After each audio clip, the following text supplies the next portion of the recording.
Without the Creator, where would we be? Without the Creator, where would we go? Without the Creator, what will we do? Who are you? Visualize your life. So will it be.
Can you dig it? Yeah, man, he's over there sipping tea, making stuff. I mean, all this whole list right here is just full of drop. Not too many cats just, show you what time it is and keep it pushing, man. But get a lot of drop right there, man. This is a featured drop. This is a Teach Me to Be Priestly featured drop. Kings to Teach Me to Be Priestly, man. He dropped this on me like last week. I've been combing through it, so, it's time to put it down, man. I mean, I'm pretty much going to let the king rock. You know what I'm saying? Let the brother bring out what he's been bringing, man. He always comes to the table with just nothing but the premium, nothing but the real, research, and his love, man, just for truth is so full that you got to be attracted to that spirit, that energy that just wants truth. We're in it for truth. So, oh baby, it's time to teach me to be priestly, man. The brother recommended this drop right here, the Cahokia Mounds, the pyramid, the city of ancient knowledge. I want to get a piece of it just as a foundation before we get into the brother's lesson. We're going to get a lot out of it. We're not going to be able to get everything. So you got the drop, you know where to go. You know what I'm saying? You can actually go right into categories where all the fam is, you know what I mean? And all the categories are. Go to Teach Me to Be Priestly and you'll get all his drop. Right now I just got these two up. I'll be adding more. You know what I mean? Getting to the root. Love to the brothers, man. Everybody, sisters. Alright, so let's get a little bit of this Cahokia Mound drop. It's going to give us a foundation for the brother's lesson, his feature. I mean, I take great pleasure in, sharing such amazing treasures, man. So stay tuned for the treasures. Let's get some of this Cahokia. What is Cahokia? Hey everybody, I have a long overdue upload here for you today. Now when most people, including myself, talk about ancient history, it's usually we concentrate on Egypt or Peru or pyramids in Mexico or Mesoamerica. And often what is overlooked, and I am guilty of that also, is right here in the middle of the United States. And I know a lot of you have heard of this. This is called Cahokia Mound State Historic Site. This is a site of an ancient city that thrived about 1,400 to 1,000 years ago. And there are numerous mounds scattered throughout the site here. And what this site is most famous for is, I'm going to zoom in here a little, give you kind of a bird's eye view of this, but what this site is most famous for is Monk's Mound, and here it is right here. And this is not a mound. What this is an actually ancient earthwork pyramid. Its base is larger than the Great Pyramid of Giza, just slightly larger. It's bigger than the pyramids in Mexico at Teotihuacan. But the true history of this place has been overlooked, ignored, and actually suppressed. I will go into a little bit of that, but I just want to give you some history, the standard model history of Cahokia, and I want to give you some of my own thoughts on it. And I'm going to jump around from website to website. And here on this website, and I will leave all these links below, this is an artist rendition of what Cahokia looked like when it was thriving about 1,000 years ago. And this is Monk's Mound here in the back, and that's what he thinks it looks like.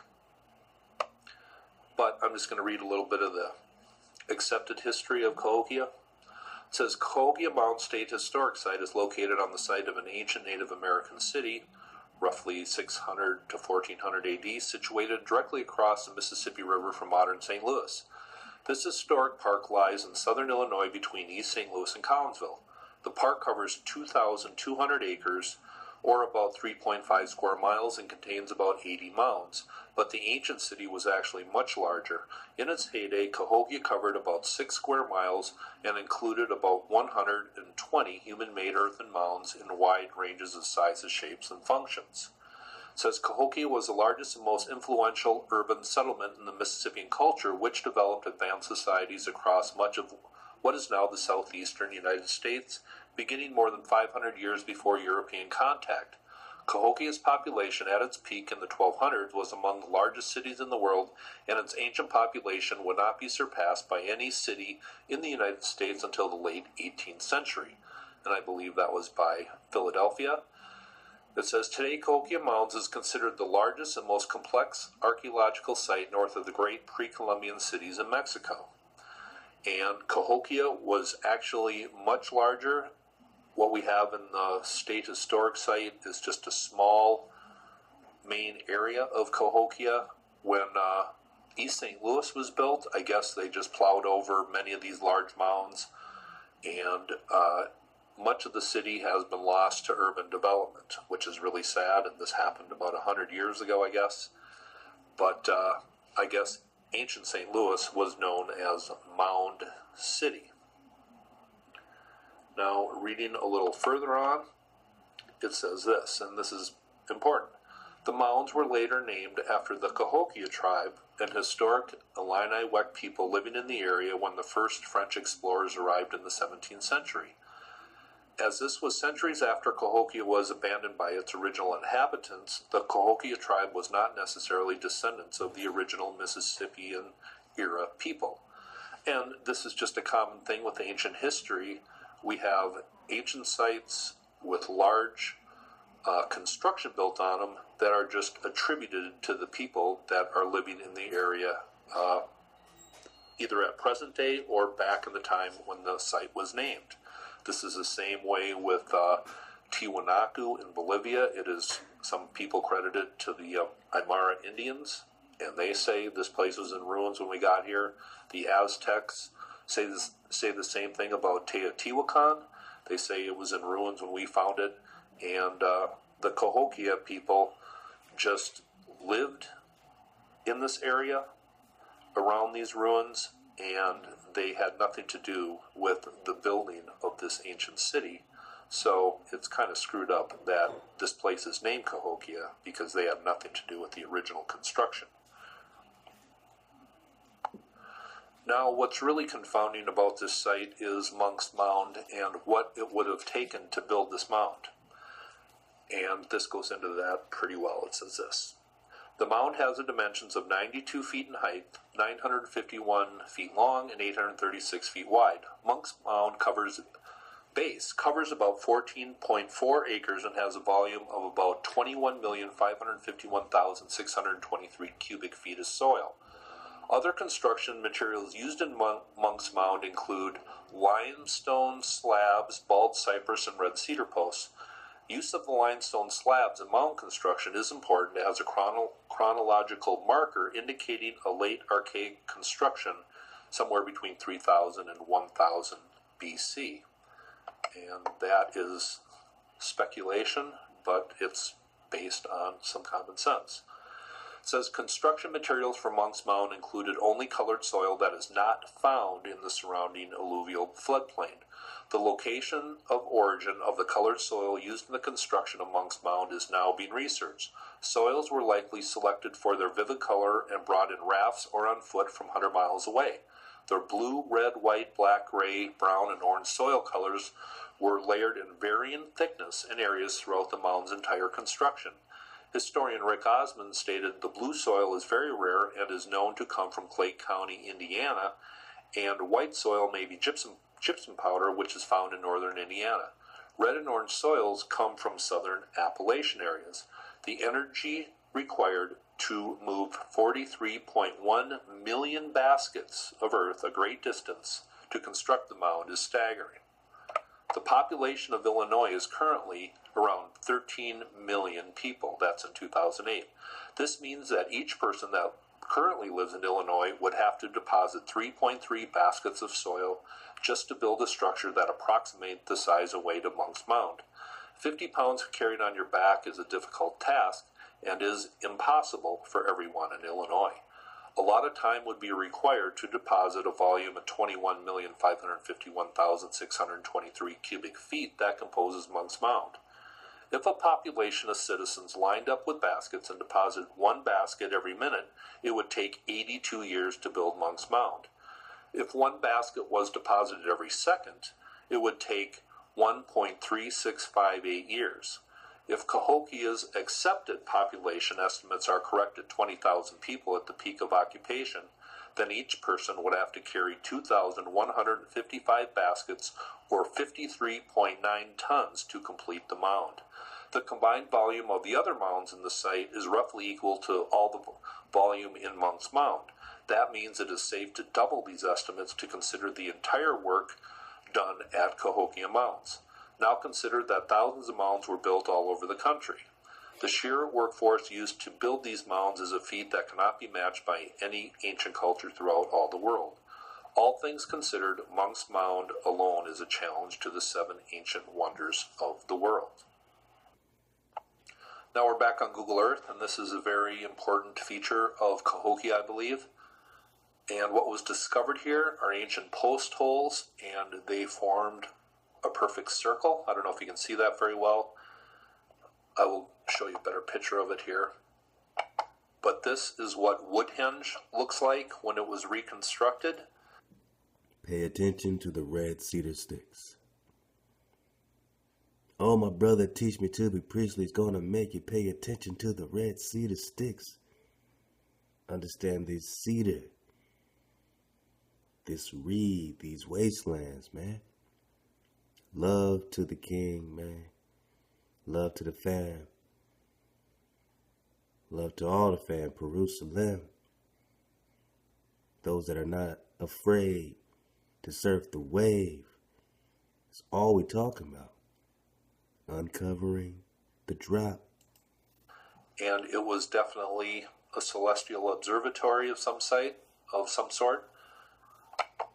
And going back to Google Earth, this is the view of Monk's Mound in the distance, and this pole right here, I believe, was a marker, and it was a very important marker because if you were at Cahokia today and you were down at this center pole looking out towards Monk's Mound, you would see the sunrise on the spring equinox directly rising over Monk's Mound. And that just relates it to some very important ancient sites that recognize the spring equinox in their building structures. But here, this is what it looks like today. The sun on the spring equinox, the day signifying resurrection, rising directly over Monk's Mound. And that is viewed from what is called Woodhenge at Cahokia. That is very important. So people that have done some really good research on Cahokia definitely classify these people that built these original structures as sun worshippers. And people such as Wayne Herschel have done some studies on Woodhenge, and he also says that they were tracking Orion across the sky, and that fits with a lot of other ancient sites also, and I will leave that link below. And this is another artist rendition of Cahokia.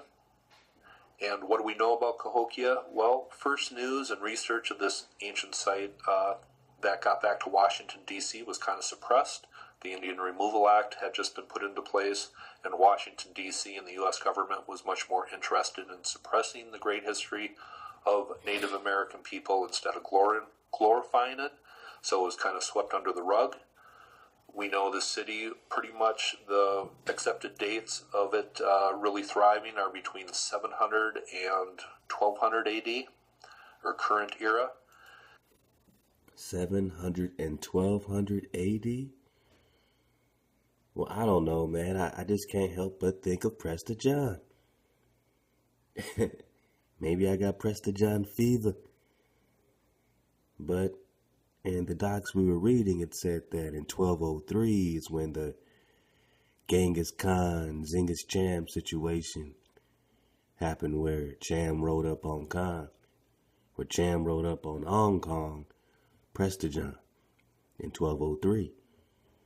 So if Prester John is getting rolled up on by Cham in 1203, and these Cahokia mounds is thriving right around the same time, I don't know. Swept under the rug. We know the city, pretty much the accepted dates of it really thriving are between 700 and 1200 AD, or current era. And that coincides with a drought that severely affected the Mayan and Aztec cultures in Mexico. And it coincides with the takedown of Prester John around 1203 AD. Who is Prester John? All right, come on, man. Teach me to be priestly. We're about to get into it. Love to you, bro. We're just getting a good foundation, and I can't be more excited to share such great information and research, man. Love, love, love. Let's go. Around 700 current era, and it's not unreasonable to think some of them migrated north and contributed to the building and the population of Cahokia. There are other things that connected to Mexico and the Mayans and the Aztecs. Monk's Mound is said to be a 4-tiered earthen pyramid, and I just can't help think the Pyramid of the Moon at Teotihuacan is a 4-tiered pyramid. There was human sacrifices done at Cahokia, and the same thing was done in Mexico about 600 years ago, and that's well chronicled by Graham Hancock in his War Gods. What led to the demise of Cahokia? Well, there's evidence of a great flood here, and I don't think this is a biblical flood. I think this is just a common occurrence on the Mississippi River, in the Mississippi River Valley. There are great floods that happen all the time. I believe the most recent ones were 1965 and 1993, but it seems it kind of wiped out a lot of the history of Cahokia, and there's also evidence of huge ancient fires, and it's not really clear if this is done through warfare or just rebuilding projects. But also, the layout of Cahokia has been compared to Tikal, the Mayan ruins at Tikal, and I will try to leave as many links below as I can. And I just want to show you a few of the artifacts found at Cahokia, and they certainly look Aztec or Mayan, or could be related to them. We also have turtle shells found throughout the site and on Monk's Mound, and this is a symbol carved into this rock, circular rock here. And love to my man Turtle Gang, man. Dropping that turtle information, man. The understanding of the earth on the foundation, the firmament. Just basic shit that we should know and understand. Alright, man, so that's just a little bit of that drop, just to get a foundation. We're gonna go right into it. Go ahead and, get some type of nutritious snack. Put down the chips and, pick up a pineapple or something. I don't know. You know what I'm saying? And just dig on this pure water, man. By Teach Me to Be Priestly. Everybody go subscribe to Teach Me to Be Priestly. You know what I mean? Search for Aztlan, locating Arsareth, and the divine Cedar. I said pay attention to the Cedar. Part 1, let's get some of this. We're going to get some of part 2. Let's go, man. Sit back and enjoy the wave. Yo, yo, yo. What's going on? What's going on? It's your boy. Hey. You know what I'm saying? Back with another video. Man, got some good information for y'all today, man. This is a must-see, man. This is probably going to be a 2-part series. Do y'all see that big tree? Y'all see that giant sacred tree? All right, let's go. I need y'all to stay with me, especially for the second part, man. The second part is going to take us home. You know what I'm saying? So, just give all thanks and praise to the Most High, man, for this day, man. This beautiful Sunday morning. Couldn't really sleep last night. Out there with the fam. Yesterday we had a homecoming, so, we just, oh man, the community was out there. Everybody looking good, man. At the food, you know what I'm saying? Just a real good time. But, yeah, man, listen, that's why I say on the last video, y'all, it's imperative, man, that we do our own research. You know what I'm saying? We dig, and we look with the right perspective, man, because I'm telling you, man, the things to be uncovered, you know, it's crazy, man, because these folks really been lying. They've been misinterpreting things and mistranslating stuff like that, you know what I'm saying? So you really just want to kind of dig on your own, do some of your own research. So without further ado, man, I'm going to start this video off with a comment I had left from the brother 432 drop video. You know, the video he did about the Kachi quails, he was reading them in the Papal. If y'all ain't seen that series, go check it out. You know what I'm saying? But he was reading them, and the Mayans was talking about this red stick that they had. You know what I'm saying? How they stuck it in the ground, you know, and all that. And so I'm gonna read the actual annals of the Kachi quails for you. This is the 432 the drop radio, his library, man. He got a good library for y'all, man, with these documents, man. So it's a blessing, man, what these brothers be doing. But check this out. It says, so we're going to start up here at the top. It says,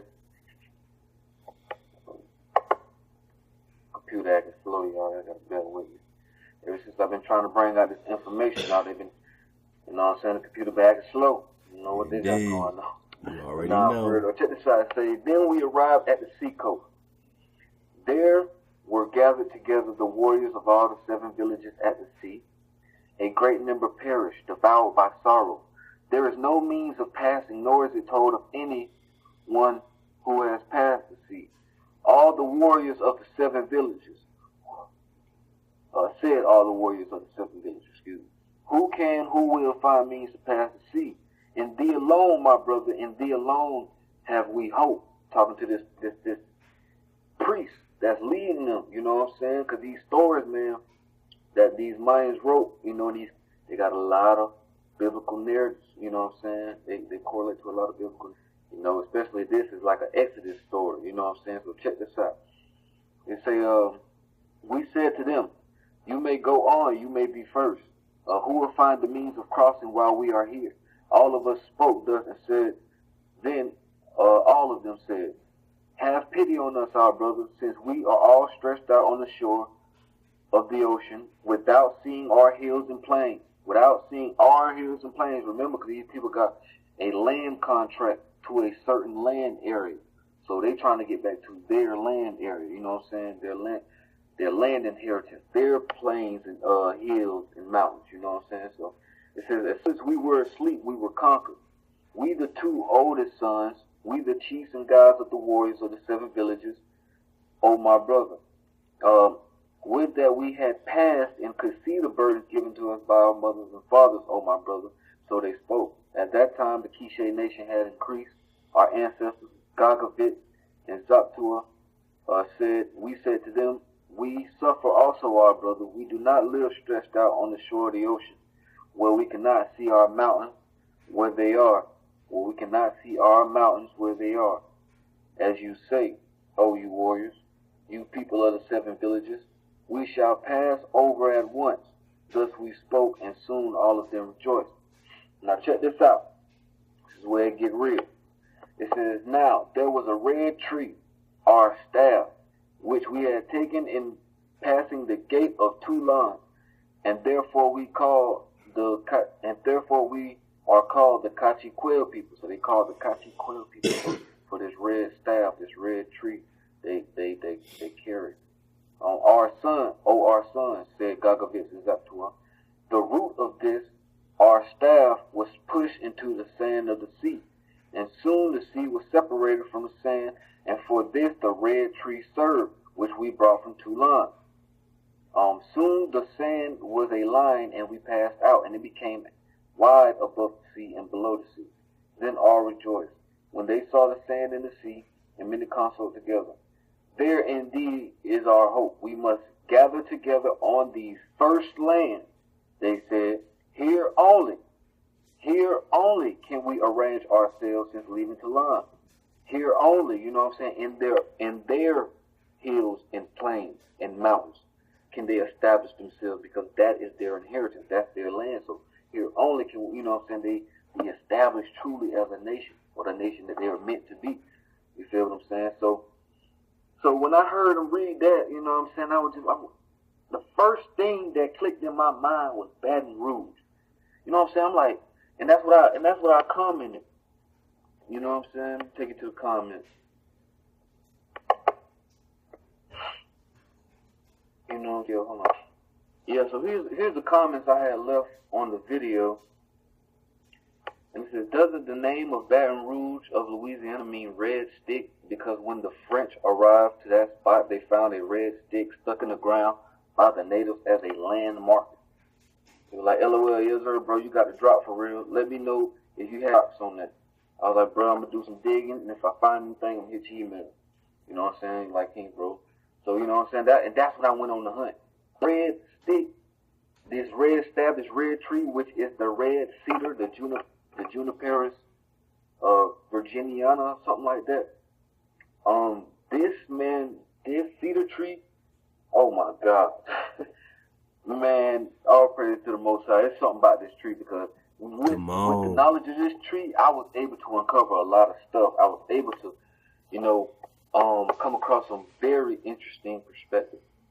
You know what I'm saying? And also, the brother Arthur Scott Jr., when he hadn't commented down here, kind of helped me out too. He was like, the Choctaw migration story says the same thing about the brothers, one having the magic stick.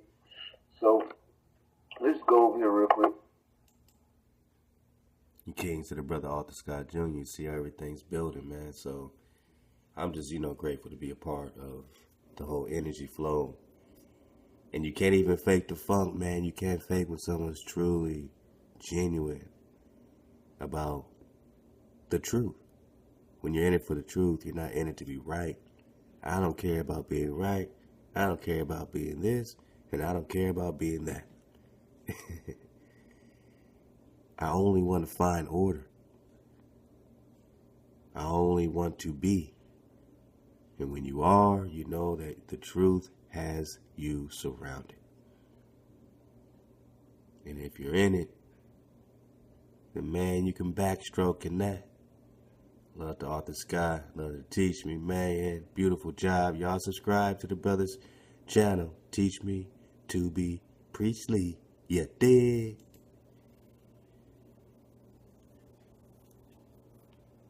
Alright, so Baton Rouge, Louisiana. Shouts out to the boot. You know, so all my brothers and my partners down there. You know. They say Baton Rouge, French for red stick. It's the capital of the U.S. state. So hold on, let me bring you down to something else. Okay, so we just scrolled down a little bit to the colonial period. And this is what it says. It says, see further information on them. French explorers Pierre de Birdville led an exploration party up the Mississippi River in 1699. The explorers saw a red pole marking the boundary between Houma and Bayogwella. Now, Houma, I'm going to tell you, Houma is really like Oklahoma. Houma literally means red. It means like red people. Oklahoma literally means red people. You know what I'm saying? So, I don't know. You know, it's like you got an Exodus story. And the sea. You know, we got a red pole. Then you got these red people, almost like Edomites, you know what I'm saying, after crossing the sea. But, you know, that's a whole nother perspective. You know, we're just going to keep it rocking and formulate and, you know, theorize, like the book 432 drop say. We just, you know what I'm saying, we just digging, man, just seeing what we can uncover. So we say the French name, Le Bâton Rouge, the red stick, is the translation of a native term rendered as Istromna, possibly a corruption of the Choctaw. Now keep that in mind. Now keep these tribes in mind. You know what I'm saying? Certain things you're going to want to maybe even write down or keep in mind because we're going to be touching on them throughout this video. Possibly a corruption of the Choctaw Iti Humma, red pole. You know what I'm saying? So this is a quote from Explorer when he published the first link account of the expedition in 1723. So according to Pentecost, or whatever. From there, We went 5 leagues higher and found very high banks called escorts in that region, and in Savage called Estromna, which means red stick, Baton Rouge. At this place, there is a post painted red that the savages have sunk there to mark the land line between 2 nations, namely the Bayugualas, which they were leaving the land, and the land of another nation. 30 leagues upstream from Baton Rouge, named the Palma, red people. You know what I'm saying? So, you know, you got this red stick right here that's stuck there when, you know, in Baton Rouge when they came. You know what I'm saying? Now keep that in mind, it's very important. They say it's stuck there for hunting grounds or landmarkers. You know, that's 2 things they give us. But, you know, just to give you some information, you can check out these two right here, the red sticks, or also called the Upper Creek of the Muskogean Confederation. These people were called red sticks because of the red sticks they carry for medicinal purposes, you know, spiritual purposes, war, you know what I'm saying, the war clubs, and just for whatever, man. This red cedar tree, man, is a very useful and sacred tree unto the native people. So y'all can dig on that right there. I'm not really going to click on those links, but if the creek, you know, when I was looking, I was studying, the creek, they kind of didn't take me nowhere. They did, but what I'm gonna be focusing mainly is more of the Choctaw in this particular video. So we're gonna go back and remember what the Cacique was saying. These people came from Toulon. You know, they had their red tree in their staffs at Toulon. They left Toulon and came to to their hills and their valleys, which is the Guatemalan, Mayan, you know, Yucatan region of Mesoamerica. Now, so I was looking, you know, I did some digging. I wanted to see what Toulon was, and if I could find any location for it or anything. So, you know, here's the wiki page of Toulon. It says Toulon or Toulon is the name used for the capital cities of the 2 empires of the pre-Columbian Mesoamerican. The first for Teotihuacan and later for the Toltec capital Tula, both in Mexico. The name has also been applied to the post-classic Mexican settlement Cholula. The name Toulon means among the reeds in the Nahuatl language. Now, that right there was like a double whammy, because I'm like, hold on. I remember Aztlan, which is the ancestral homeland of Aztecs, also being referred to as the place of reeds. And, you know, and then we all know that the Aztec are a Nahuatl people. You see what I'm saying? So the language of this word right here even has the Aztecian origin. So I'm thinking, like, you know, is Toulon and Aztlan the same thing? So, you know, I was doing a little bit more digging. Came across this document right here. It says Toulon and the other. So I'm going to scroll through this, give y'all some quick drop, because this right here is a long document and it goes in. You know what I'm saying? Now you see why they call us Drop Nation. A nation of the remnant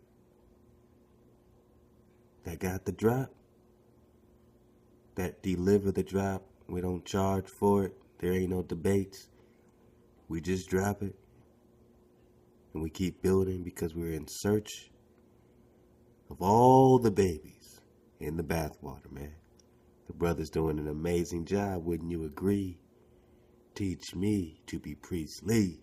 Lego. And so I'm scroll down a little bit and try to see if I can find what I want.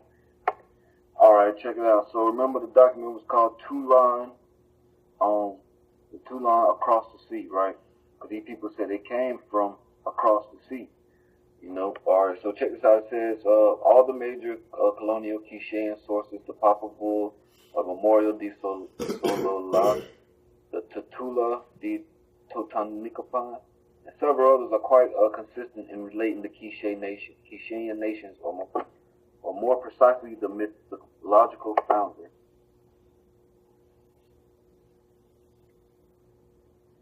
Scroll up there.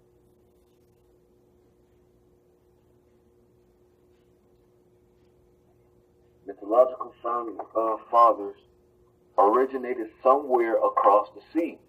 And we should take relevant passages. The Papal states repeatedly that progenitors of Balaam, Keats, Quits, Balaam, Ahad, Mahuat, Kuta, Ikwa, Balaam came from Cahokia, Halo, across the sea where the sun emerged. Now, keep that in mind because you even got some biblical accounts. I'm not really going to touch on it here because I really haven't too much made those correlations yet. But I know there's some biblical accounts like what Moses was telling them, across the Jordan where the setting of the sun or somewhere coming from the rising of the sun. You know what I'm saying? I know y'all probably not heard about that.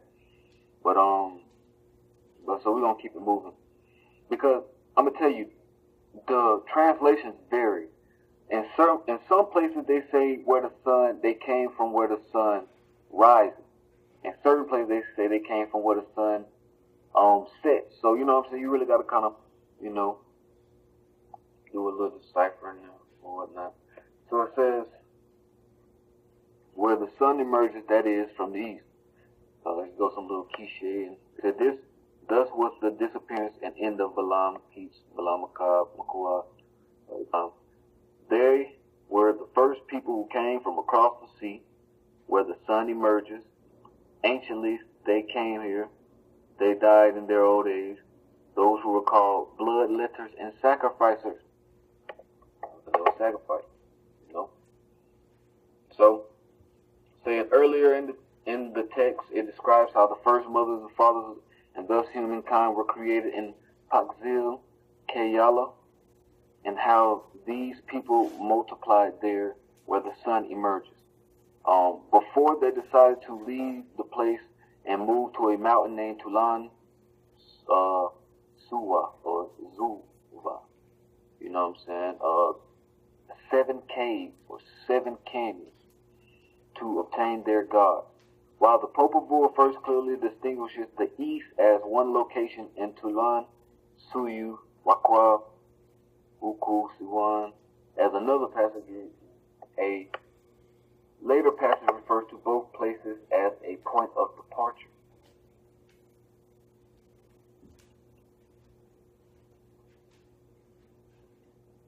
So,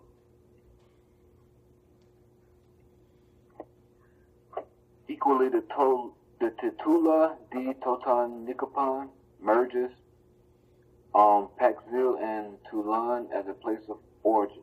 The Parisio Terrenal, Siwan, Tulan. The text describes that the leaders were of the Wakwab. Look at that. Wakwab. Amak.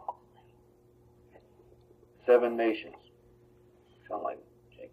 Wakwab. The wild people with great capacities who arrive Ch'akwa Palo, across the lake, across the sea from Talan Suwan. It says, and when they remembered their arrival, they were Nawal's people. Far away arrived their vision in the sky and the earth. There was nothing equal to what they had seen all below the sky. They were great knowers. They were leaders of all 7 nations of Tekpan. Like this was their arrival across the lake, across the sea, from Talan, Siwan. So that's just a little bit of the across the sea information for you, but we're going to drop down a little bit right here, because this is what we want. It says the Cachiquel narrative is quite gloomy. Remember Cachiquel, the people with the red sticks, say it's quite gloomy, describing the forefathers' departure from Tulan, accompanied by negative omen and the parasanging of death and dismay. This account account of crossing the sea bears some similarity to the description of Titulo de Totanicapan, in that the Cachiquel progenitors, Gagawitz and Saktikal, part the sea by the help of the red staff they brought with them from Toulon, which they derived their names. See memorial. Gotta go up a little bit. See the name de Sola. It said the Memorial de Solala specifies that the people traveling from Toulon came from 4 directions, and that there were 4 Toulons, one in the east, one in the west, one called Xibalba, the other one called, which is the abode of Kabawa.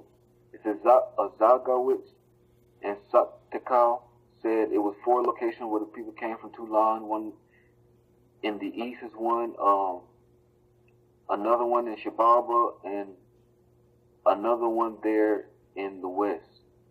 The one where come from is the west. The one where we come from is the west.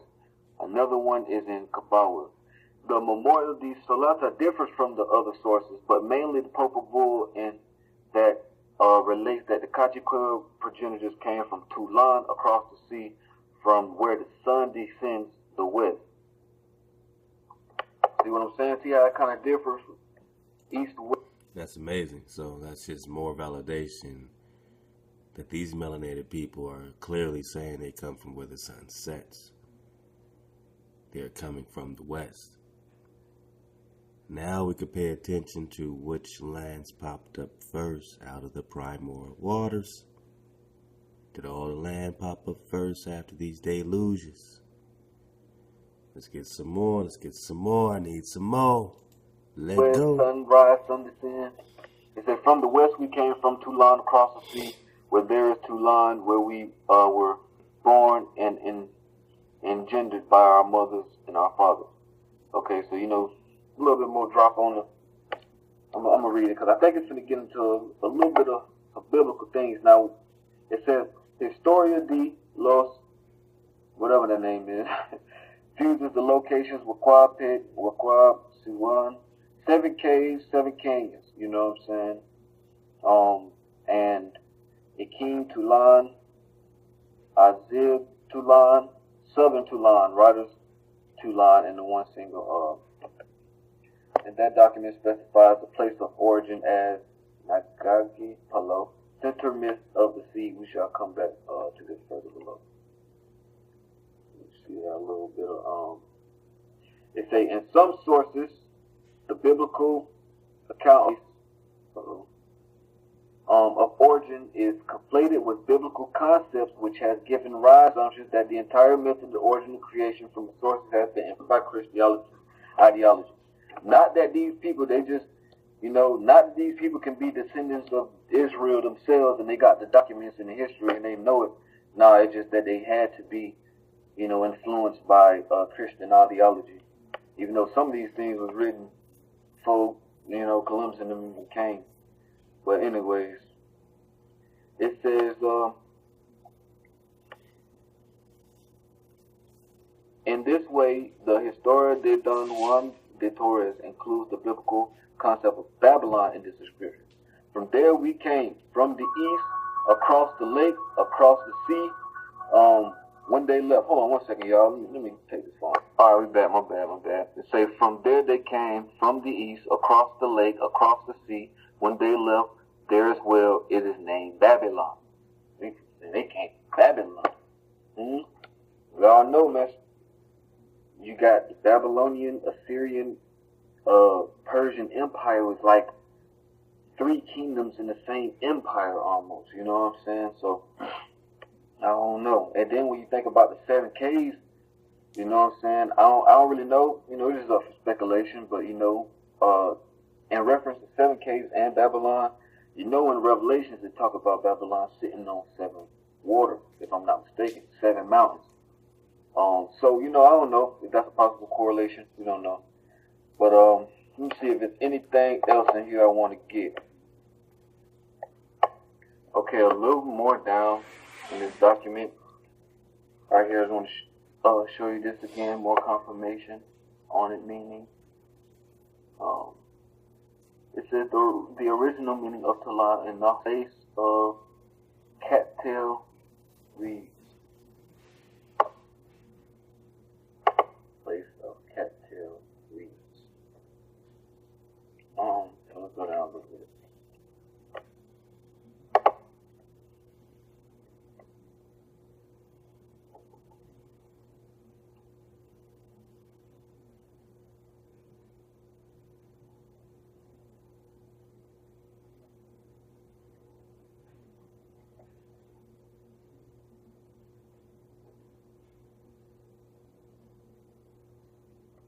Oh, I might have passed it. Hold on.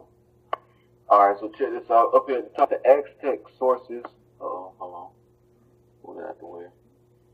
But it says the Aztec sources describe the place of origin of humanity and mankind generally in the mountain with network of caves named Chickamotzuk, 7 caves. Remember we were just talking about 7 caves and 2 lines. They basically hold the same story. So jump down a little bit. It says right here, this second paragraph.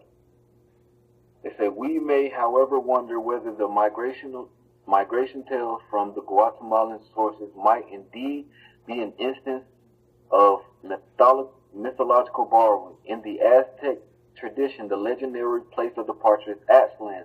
The concept of Aztlan resembles that of Tolan, or Tolan Zavu.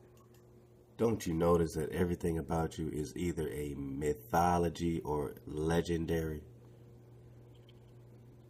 I mean, when you watch this X-Men and Superman and all this shit, when you research their Greek gods and you know that they're all black gods, then their entire mythology has to do with black superpower. So they turn you into mythology real quick. They turn you into legendary real quick. Because those words make it seem like it's unreal. Now we walking around, hey, man, I need evidence that there's a creator to crack the sky.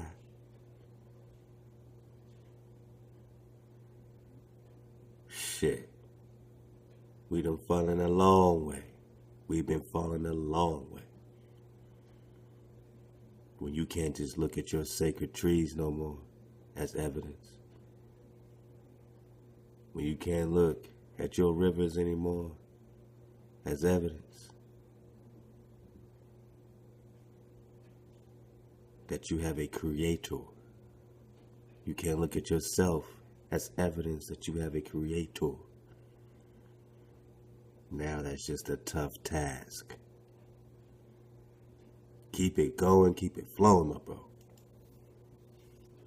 In the Popol Vuh, we have pointed out that the Popol Vuh makes a clear distinction between the place of human creation, you know what I'm saying, Siwan and Tulan, as the place of departure. The fact that the pattern is identical with the term Tolan clearly being etymologically Nahuatl, it may first sight seem plausible that we are dealing with a borrowed concept and that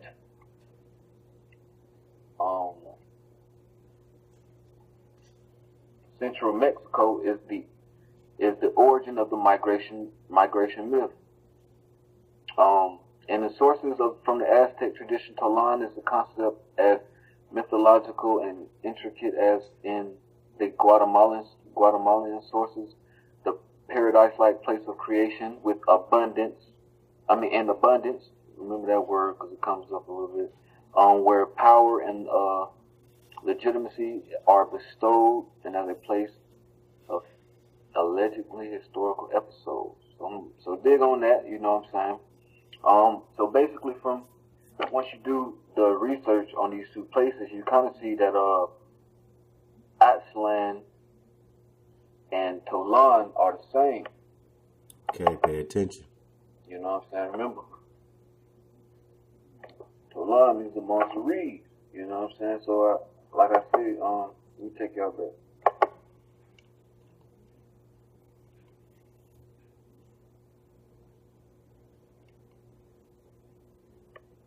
Okay, right here it says Aztlan. is the legendary ancestral home of the Aztec peoples, Azteca, Nahuatl word for people from Aztlan. Okay, so hopefully you guys have a little bit of background information on that. Here we go. Chickamosa, the place of the 7 caves.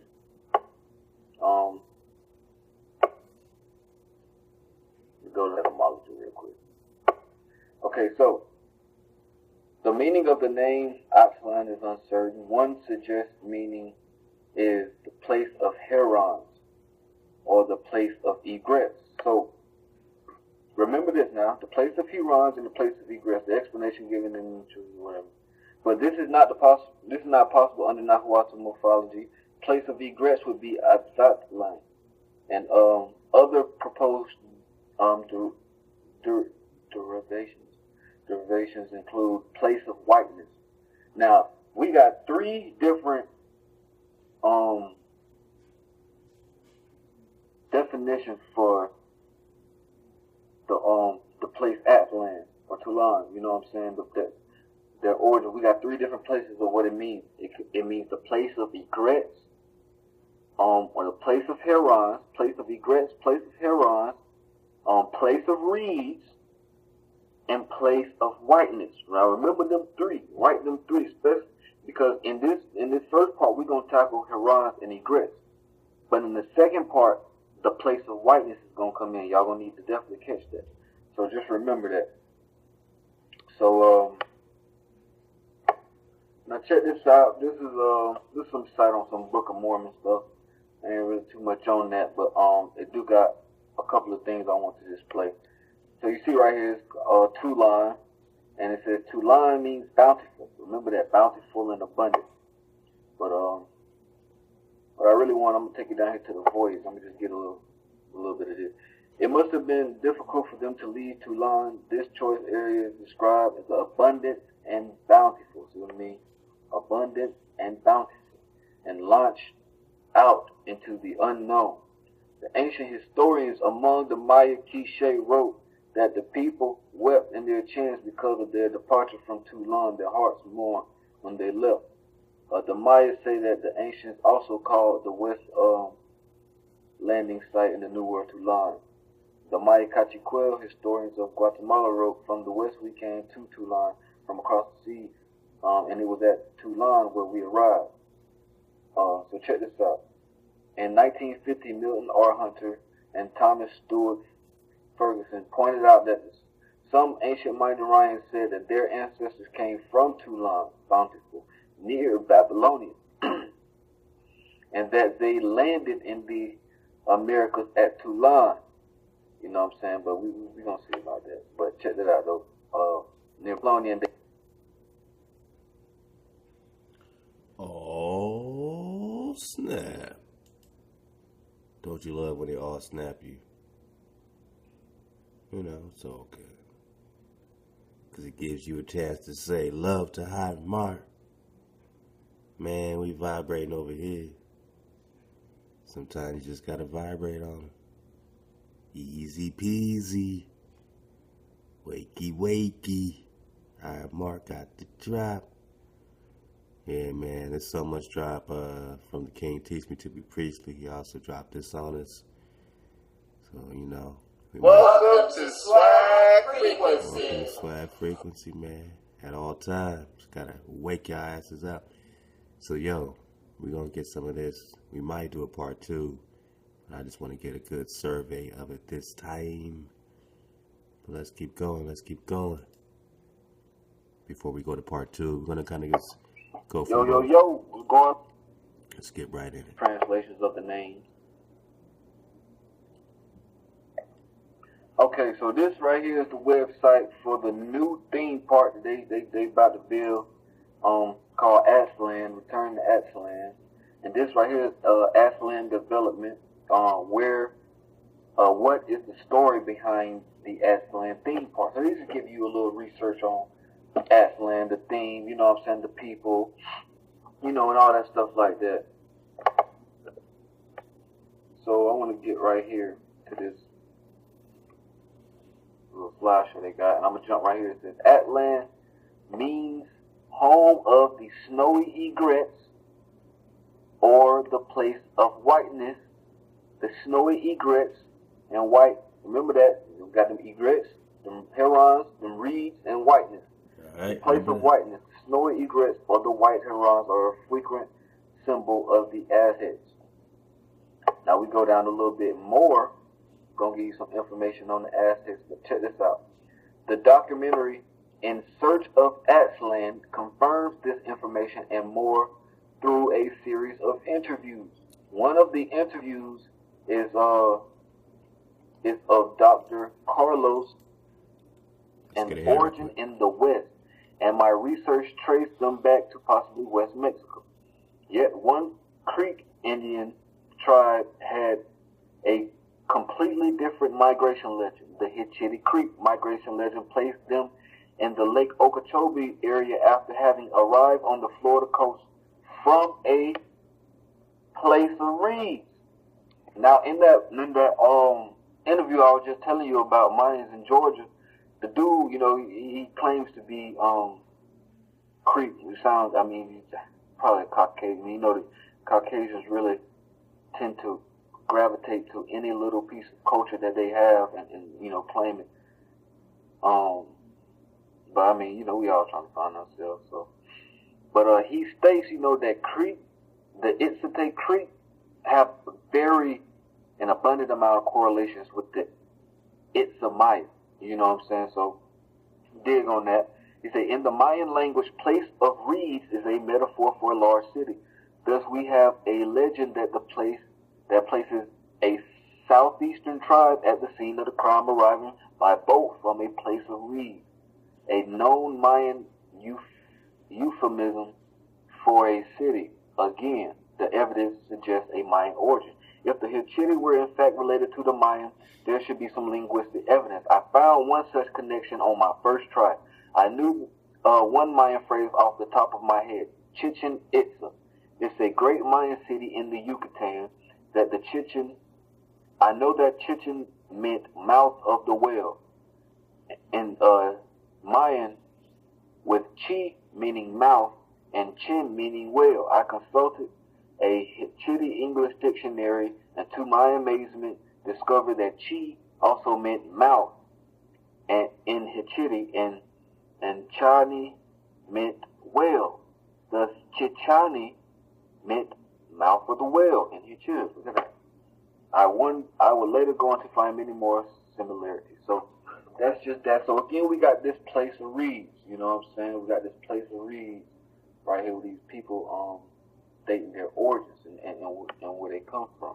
Quick, because I forgot to do this. I want to give y'all just a little glimpse. This is where they say Aztlan is, right here.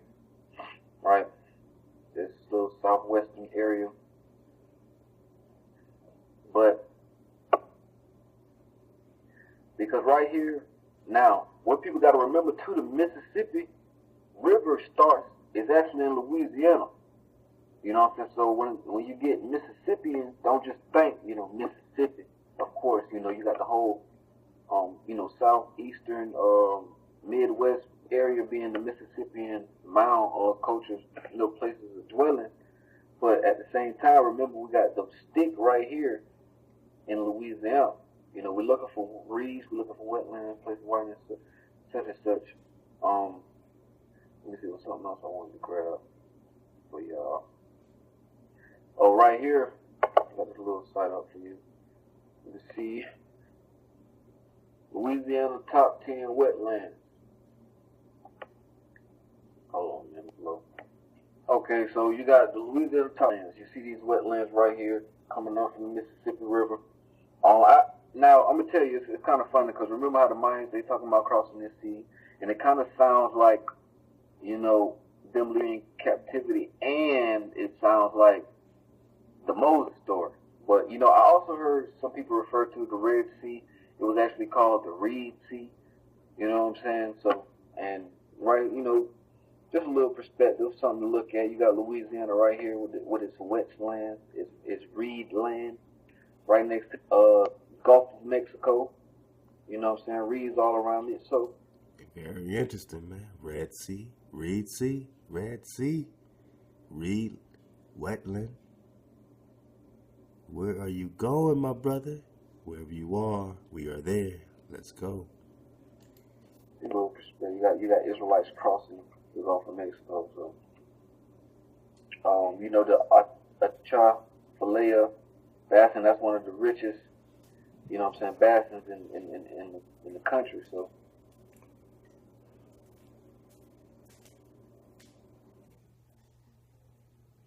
all right. So now we're back to that 432 drone, because I want to show something right here, Arthur Scott. I don't know if I showed it, but if I didn't, the Choctaw migration story says the same thing about the two brothers. One had a brother drop this comment, that gave me an interesting perspective too, to go check out the Choctaw, because like I said, the Creeks was actually called, the Upper Creeks who rebelled against the Europeans were called Red Stick. But when I was digging in the creek, I couldn't really find too many things. I ended up finding some afterwards, but like I said, that's probably gonna be for another video.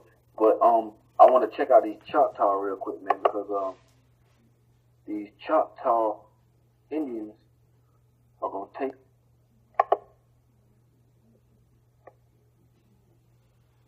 Okay. So all right. So Choctaw mythology is related to Choctaws, a Native American tribe originally from southeastern United States, Mississippi, Alabama, and Louisiana. Let's see. Choctaw creation. So, okay, we got the Choctaw, the first version. Choctaw who remained in Mississippi tell this story as an explanation of how they came to the land where they live now and of Nani Wahia Mound came to be. Two brothers, Chata and Chickasaw, led the original people from a land in the far west that had ceased to prosper. The people traveled for a long time, guided by a magic pole. Each night when the people stopped to camp, the pole was placed in the ground, and in the morning the people would travel in the direction in which the pole leaned. After traveling for an extremely long time, they finally came to a place where the pole remained upright. In this place they laid to rest the bones of their ancestors, which they carried in buffalo sacks from the original land in the west. The mound grew out of that great burial. After the burial, the brothers discovered that the land could not support all the people. Chickasaw took half the people in the part of the north and eventually became the Chickasaw tribe. Choctaw and the others remained near the mound and are known as the Choctaw. So that's just a Wikipedia version of the Choctaw creation story. We're going to get some more than that, but as we can see, we got these people talking about the same magic poles, same red cedar sticks. You know what I'm saying? We're going to see if we can get some more on that. Remember, we're talking about the Choctaw tribe, not the Choctaw of Louisiana. Keep that in mind. All right, diving a little bit more on the Choctaw and Chickasaw origin, migrational story. As you can see here, the Chickasaw migration story, journey from the place of the setting sun. Let's see if we can scroll down a little bit.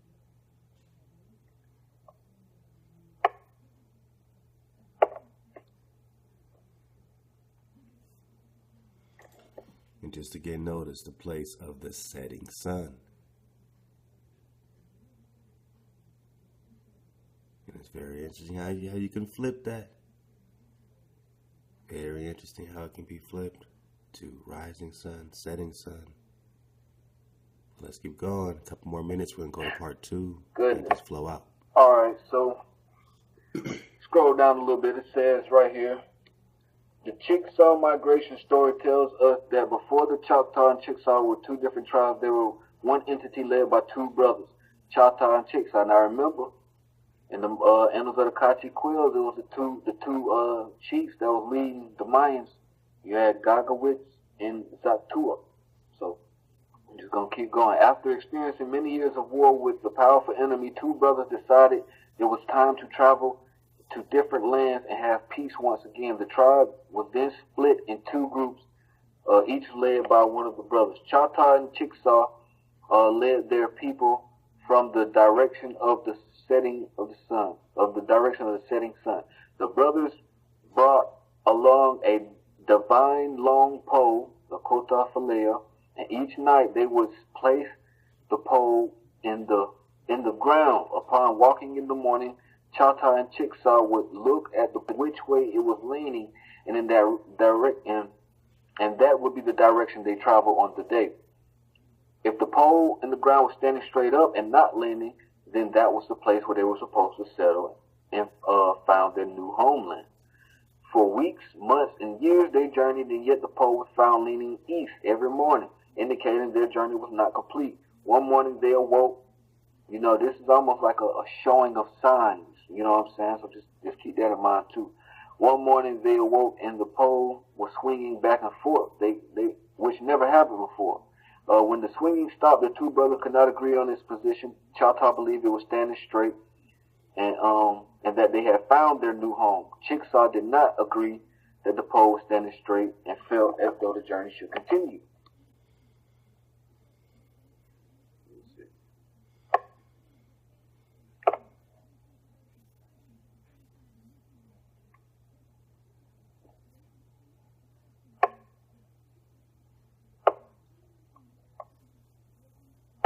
The brothers eventually came to the conclusion that Choctaw and his followers would remain in the area while Chickasaw and his followers would continue the direction where he believed the pole was leaning.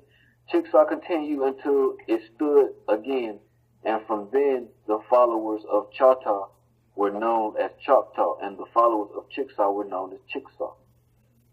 After leading the Chickasaws farther eastward, to present-day Alabama and Georgia, the Dakota Falea reversed its direction and guided the people westward to a place in the vicinity of present-day towns of Pontotoc, Tupelo, Mississippi, less than 100 miles north of where the Choctaws settled. The sacred long pole stood as an arrow. The Chickasaw people had knew with certainty that they had found their new homeland and that their journey was at an end. These new ancient Chickasaw homelands would eventually be scattered across the forests, mountains. Check it out. Scattered across the forests, mountains, and prairies of the lands that later became known part of western Kentucky and Tennessee, northern Mississippi, Alabama. Major waterways such as Mississippi, Tombigbee, and Tennessee rivers offer not only a source of food and water, but provided opportunities for trade and transportation in the region as well. So, you know, and this is another article, you know, I'm just kind of validate the story. You see Choctaw and Chickasaw origins. Say the Chickasaw began as one tribe. They had the Dakota Falea, the long pole. You know what I'm saying? So now understand this. So the Chickasaw and the Choctaw, right? The Choctaw stayed where the poles was standing straight. Chickasaw left. Now the Choctaw were known for the majority of them populated in the areas of Louisiana, right? Now we got the stick standing up in Louisiana, and Baton Rouge literally means red stick because they seen the stick standing up. So Louisiana, that part right there of the Mississippi River, is what they came and found their new homeland after they left from where they was coming from. Now the Mayans could have crossed right there at Louisiana, because I'm gonna show you something. Check this out. Okay, so check out this right here. This is the Gulf of Mexico, right? Now, as we say, so the Choctaw coming from this ancestral place, right, wherever they was at, and the Maya, you know, in Chickasaw, they coming from this place, okay, they get to the Mississippi River, bam, we got a pole in Louisiana, right? They stayed. Another tribe said they didn't agree with the place, and they kept going. Now, the Mayas say that they came to the shore of the sea, and they crossed into their hills and valleys, their lands. Now, their lands is the Guatemala, Yucatan region, Belize, you know what I'm saying, all that right there. So, could it be that once the tribes got in this Louisiana, Mississippi River area, that they crossed here, bam, where they could see their mountains, their hills and their valleys. You see what I'm saying? Right in this Guatemala region. You know, so that's why I was kind of looking at it and it was taking me there. So I'm looking at it like, dang. So I'm like, okay. So as I'm looking in Mississippi, the Louisiana, Mississippi River, you know, that area, I'm looking for these red cedar poles. I'm looking for these red sticks. Pay attention. You know what I'm saying? And I end up finding them on, like, in a place called Poverty Point, Louisiana, where the mounds are. So I'm looking at these mounds, and then I started seeing red cedar sticks in, like, all the mounds. Like, you know, a lot of, I'm not going to say all the mounds, but mostly your mound civilizations, man, they were dealing with these red cedar sticks. You know what I'm saying? And that's what brought me to Cahokia. I got a little video. I got some video clips for y'all, so stay tuned. Okay, so like I was saying, that's when that brought me to Cahokia. And I was doing some research, and I came across this guy's page, CFAPPS, something like that. Oh man, the dude, he goes in, he does extensive research on ancient sites, and even comparing them to certain ancient documents, biblical narratives, and certain things like that. So it's definitely something to check out. I'll show you what his name is once I zoom out. But you know, as slow as my computer is, let's hope this thing will show us. Now, we got some of it may not be that exact video, but it's one of them that he wanted to show. Now, I just want to do a pivot. I suggest you go watch the entire joint. I mean, so he did 2 videos. They're both about an hour and a half, so I'm trying to feature them both. So it's a dual feature from Teach Me to Be Priestly, man. But y'all go subscribe and tell the brother that he got the drop. Tell him he got the drop. Because you're following these red cedar sticks. You're going into Baton Rouge. You're going into the Cahokia Mounds. You're in search of something, right? What are you finding? Let's keep going. Holy Mount Zion. Come on. Yo, what it is? It's your boy Teach back with another video. Part 2 to the series. Hope y'all enjoyed the first series. Give all thanks and praise to the Most High for this information in these days. So without further ado, let's get right to it. I want to make this disclaimer really before I make this video. And that when, you know what I'm saying, just saying that when I'm looking for these, you know, when you're searching through these American civilizations, you know, you got to keep in mind that we're looking for the children of Israel. You know, not the subjugates, you know what I'm saying, and the hired workers from the other tribe, you know what I'm saying? So you got to understand certain bloodlines and certain titles are really broad, you know what I'm saying? Like they call it, like, for example, Indian. You know, so many different tribes under the name Indian and Mayans, you know what I'm saying? And we finna get into that. So I just want to look at these pictures right here. This is the Bonaparte murals. You know what I'm saying? You see these black folks with dread. I don't care what you say. They got dreadlocks. Oh, yeah. Wearing the leopard skin or the jaguar skin. You got the goatee. You people got facial hair. A lot of I'm going to skip ahead a little bit, King. You so know, we but can check get all out of it. Let's get it from right here. This tree, and they were talking about some of the things they know about it. Hunting territories. French traders named Baton Rouge, Louisiana, meaning red stick, the reddish color of these poles. Back up a little bit more. I want to get the cedar drop. Right to the cedar drop.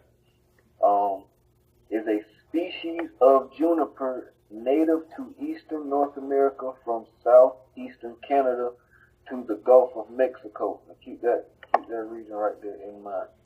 So this Juniperus virginiana. This virginiana, Juniperus virginiana, its common names include red cedar. Let's just follow the journey to this. Man, y'all check out every minute of this. We got to go fast. Let's go. Is a species of juniper native to eastern North America from southeastern Canada to the Gulf of Mexico. Now keep that region right there in mind. Southeastern Canada to the Gulf of Mexico. Let's see if there's anything down here.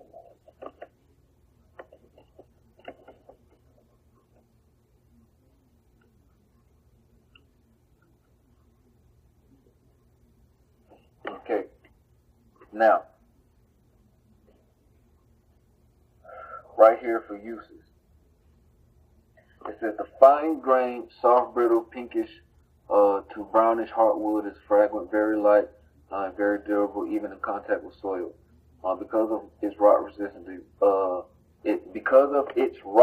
resistance, now remember that. Remember that the wood is used for fence posts. The aromatic wood is evoked by moth, so it is demanded for lining for closed chests. This is important too, and closets, often referred to as cedar closets and cedar chests. This is important. We're gonna come back to that. Let me jump down here. Native American tribes have historically used juniper wood poles to mark out agreed tribal hunting territories. Remember that. Tribal hunting territories. French traders named Baton Rouge, Louisiana, meaning red stick, the reddish color of these poles.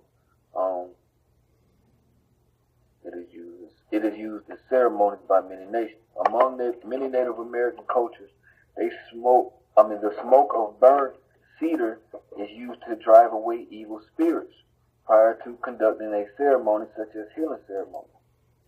Let's just back it up. French traders named Baton Rouge, Louisiana, meaning red stick. From the reddish color of these poles, it is still used in ceremony by some nations. So what's this sacred tree we're talking about? Just the brushes of what used to be your tree. These aren't trees. Your trees aren't here no more. This is just the remnant of the tree, just like you are the remnant of the root. Your roots are still here. Let's skip ahead a little bit. I'm just getting pieces of it. You get it all. So you got the drop. I just want to hit y'all with the uppercut right quick, man. Teach, man. Teach, man. Come on. People of shittim wood. So the priest was, the priest and the children of Israel was God was telling them to make the Ark of the Covenant out of shittim wood and overlay it with pure gold. As you can see, the tabernacle, I think the tabernacle of David, the tabernacle of David was actually made of cedar wood, if I'm not mistaken. But one of these tabernacles was made with shittim wood. And thou shalt make the boards for the tabernacle of shittim wood standing up. Make bars of shittim wood on the side of the tabernacle. On 5 for the boards of the one side of the tabernacle. Now, one of the first things that came to my mind after checking out, the shittim wood and studying that region that I was looking in at the particular time, I was thinking about the Washita. The Washita tribe. And right here, see, you have the Washita, or the Washita river that runs through southeast, through the borders of Arkansas, Louisiana. This whole area we've been looking at. But I was like, Washita, and I was like, Shita, because the shittim tree is Shita. Hold on, let me get that for you. Just a second. Okay, so the Shita tree, or plural shittim, was used in the Tanakh to refer to the acacia. The acacia. Alright, for those of you who don't know, this is the acacia tree. That African safari tree or whatnot. This is what they say the Ark of the Covenant was made out of.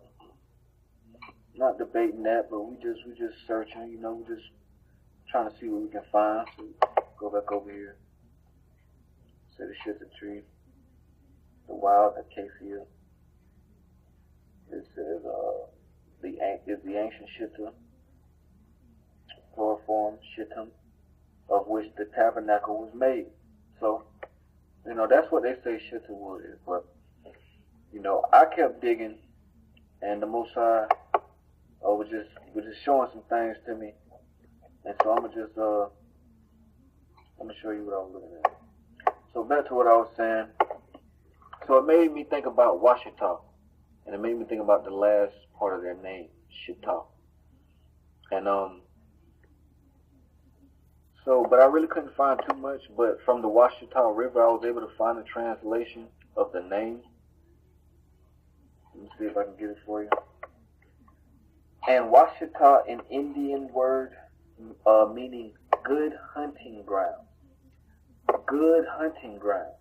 Jumping back to the Cedar Wikipedia page, the Red Cedar, it says Native American tribes have historically used cedar wood poles to mark out agreed tribal hunting territory. You know what I'm saying? That's what they said. They found the poles there was marking tribal hunting ground.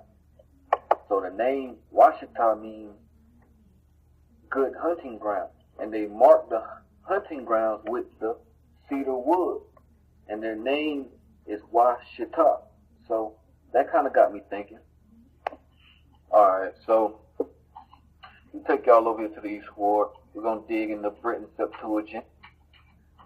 And we're going to look in Exodus 25. Go to verse 10. And we're going to get some verses for shit. We already got some verses out of the King James for Shittim Wood. Now let me show you let me go right here to the King James just to give you a preview of what the verses say in these areas, and I'm going to jump to the Brenton Septuagint. Now, what a King James says in Exodus 25:10, they shall make an ark of shittim wood. Okay? Jump down to 13, and thou shalt make staves of shittim wood. Let's jump to chapter 26. Jump down to verse 15. And thou shalt make the boards of the tabernacle of shittim wood, standing up. Okay? Let's jump back to chapter 25. Now let's go to the Britain Septuagint, and we're going to read these same verses and see what it says about the shittim wood. It says, and thou shalt make the ark of the testimony of incorruptible wood. Incorruptible wood. Let's jump down to verse 13. And thou shalt make the staves of incorruptible wood, and shalt gild them with gold.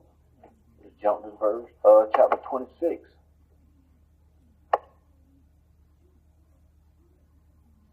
Verse 15. It says, and they shall make the post of the tabernacle of incorruptible wood. So in the Britain Septuagint, where in the King James it would say shittim, in the Britain Septuagint it says incorruptible wood. Now, what I found crazy about that is, let's jump over here to 1 Kings, and we're going to go to 4. This is the same verse about the cedars in Lebanon. Now you see this right here? And he spoke of trees from the cedar in Lebanon. So let's click on this verse. See if we can bring it over here. Now check this out.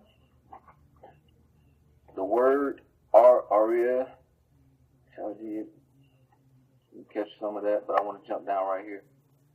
It says, so we're going to come back to that. Now check this out right here. This is important right here. And the inhabitants of Mount Lebanon still called it Ars. Talking about this cedar region. They called it Ars. Now that's important. So it says, the cedar is a large and noble evergreen tree and grows on the most elevated part of the mountain. It's taller than pine and so thick that 5 men together could scarcely fathom one. It shoots out its branches at 10 or 12 feet from the ground. They are large and distant from each other and are perpetually green. The wood is of a brown color, very solid and incorruptible. very solid and incorruptible. Man, so have they been hiding the shittum? Have they been hiding something in the shits? Have they been hiding the cedar in the shits? Is this brother stumbling on some gold? Your cedars, where are they, people? The wood is of brown color, very solid and incorruptible. Let's jump back to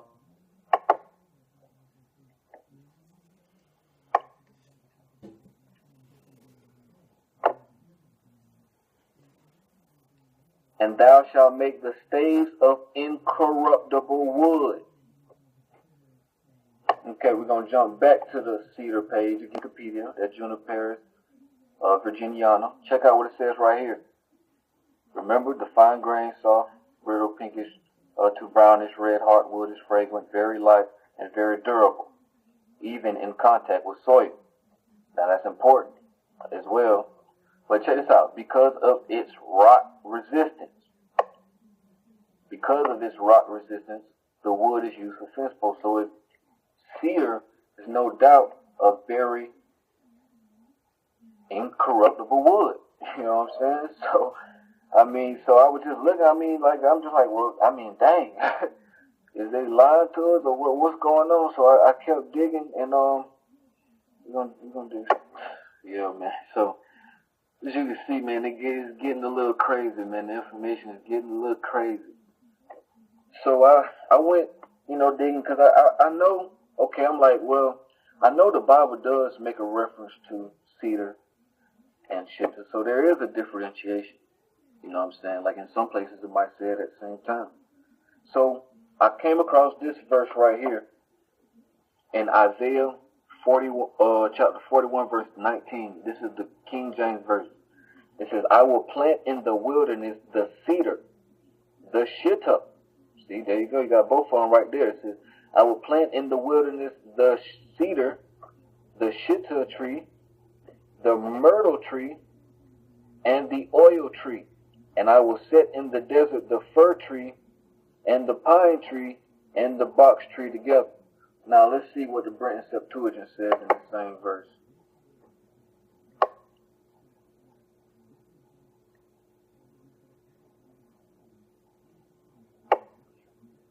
Isaiah 41:19, Britain Septuagint says, I will plant in the dry land the cedar and box, the myrtle and cypress and white poplar.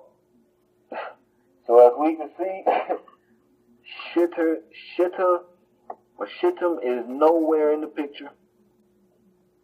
Now we just got the cedar, the box, the myrtle, the cypress and poplar. And see, the cypress and the poplar can be accounted for with the oil tree, or the fir tree. The box tree was mentioned in the King James Version. The myrtle tree was mentioned. Cedar tree was mentioned. But shittim is nowhere to be found. And they said shittim is the acacia. So I know acacia ain't the cypress tree. And I don't really know about white poplar, but I'm pretty sure it ain't the acacia tree. So yeah, here was the acacia, which they say is the shittim's last chance to be included in the verse, is the white poplar tree, and it does not check out. Clearly not acacia tree. Okay, so we right here at 2nd Esdras, chapter 13. I'm on KingJamesBibleOnline.org. It's the reason I had to come to KingJamesBible.org. We'll explain that later. I want to jump down to some familiar verses I'm pretty sure we all familiar with. So, start at verse 40. Those are the 10 tribes which were carried away prisoners out of their own land in the time of Osea the king, whom Shalmaneser the king of Assyria led away captive. And he carried them over the waters, and so came they into another land. Now watch that right there, another land.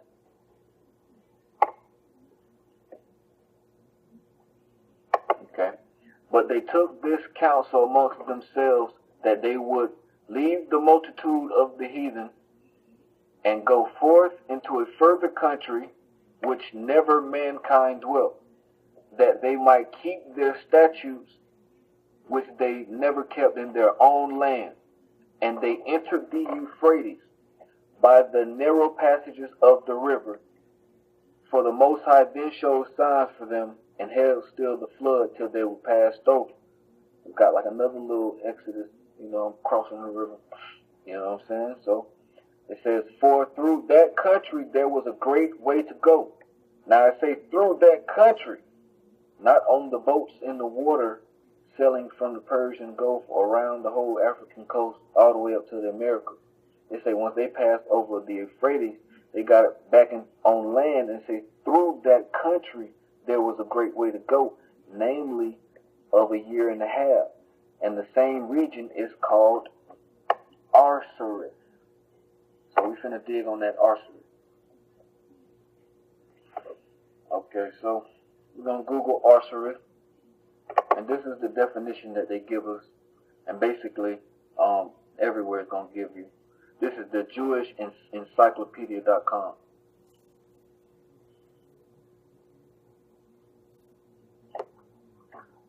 Okay, so it says Arsareth. Arsareth. The name of the land beyond the great river, far away from inhabitation of man. That great river is the Euphrates. Far away from the habitation of man. That's what this says. This says far away from the habitation of man. This says where never mankind dwelt. So that's an important distinction. But anyways, it says in which the 10 tribes of Israel will dwell, observing the laws of Moses until the time of restoration, according to second Ezra. I guess that's second Ezra. All right, let's get ahead a little bit. I want to get this conclusion. It's about to be amazing. Let's go. Oh, but it gets deeper. Okay, so looking at this part right here, the last part, Ahareth. Let me show you third and final possible definition. Let's go back over here to Bible Hub. We're going to type in, we're going to type in force. Let's see what we get.